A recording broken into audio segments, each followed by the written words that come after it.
Pak Anas, kita tahu ada 17 juta masyarakat adat yang tersebar di Indonesia. Pemerintah pun sudah melakukan distribusi vaksinasi untuk mereka. Sejauh ini laporan atau temuan teman-teman di lapangan seperti apa, Pak Anas? Iya, kalau vaksinasi di masyarakat adat, ya kita kan dulu sudah pernah berkoordinasi dengan teman-teman di Polri, teman di Kemenkes juga, gitu ya. Sekarang pelaksanaannya ada beberapa memang kendala. Yang pertama soal akses baik dari lokasi sendiri dari masyarakat adat itu kan banyak tinggal di lokasi yang sulit diakses ya. Mereka kesulitan untuk mendatangi ya sentra-sentra vaksinasi. Yang kedua juga soal akses informasi sebenarnya. Nah ini yang menjadi concern kita selama ini karena banyak beberapa komunitas-komunitas atau masyarakat adat itu yang istilahnya salah menerima informasi atau banyak termakan hoax gitu ya. Sehingga di sebagian besar masyarakat adat juga itu banyak yang belum mau divaksin karena isu-isu yang beredar. Ada beberapa pertanyaan di masyarakat, cukup menggelitik mungkin ya. Seberapa paham sih kemudian masyarakat adat ini dengan COVID-19, virus corona, vaksinasi, pembatasan, PPKM, dan lain sebagainya. Mereka kemudian mengerti nggak sih hal-hal seperti ini, protokol kesehatan yang harus diterapkan setiap hari selama beraktivitas?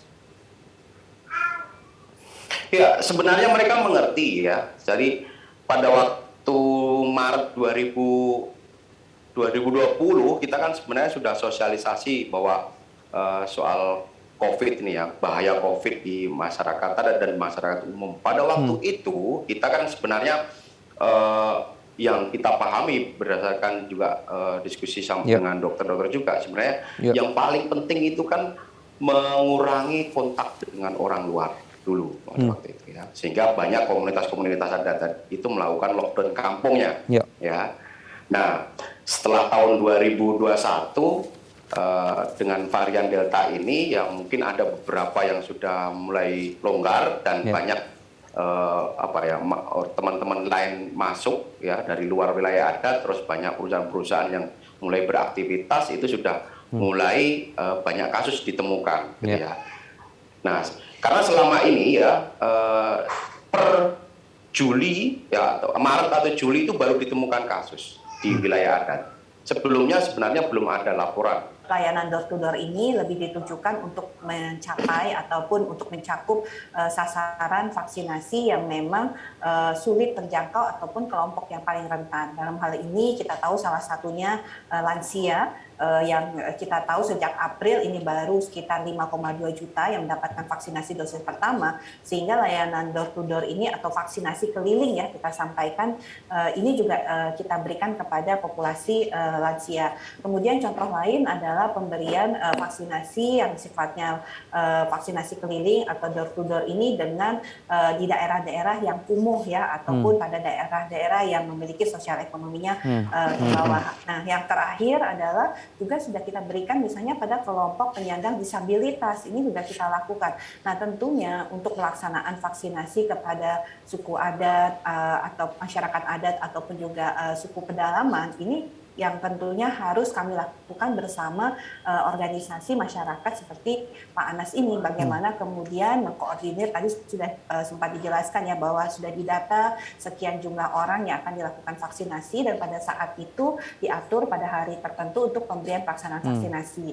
Dan ini juga tidak menutup kemungkinan bukan hanya berkaitan dengan puskesmas atau fasyankes setempat atau pemerintah daerah setempat, tetapi kita juga tahu bahwa bisa juga kita menggandeng ya organisasi swasta lainnya. Oke, jadi salah satunya ada melalui tadi komunitas ataupun lembaga masyarakat atau aliansi masyarakat. Salah satunya Aman.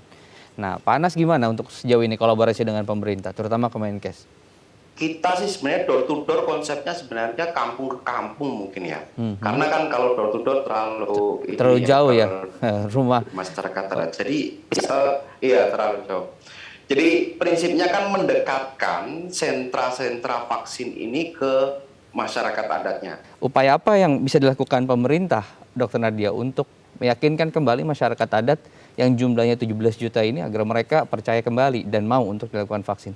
Kita tahu misalnya untuk pemberian vaksinasi atau imunisasi pada anak balita itu ya ada ibu bidan yang memang sudah lama dan sudah menjadi rujukan. Nah, melalui tentunya fungsi-fungsi promosi kesehatan yang ada di puskesmas, inilah tentunya informasi-informasi terkait tentang vaksinasi ini ataupun tadi ya informasi yang mungkin sifatnya misinformasi tadi kita coba sampaikan. Dan yang lain adalah tentunya petugas kesehatan pasti akan bekerja sama dengan tokoh adat setempat ya.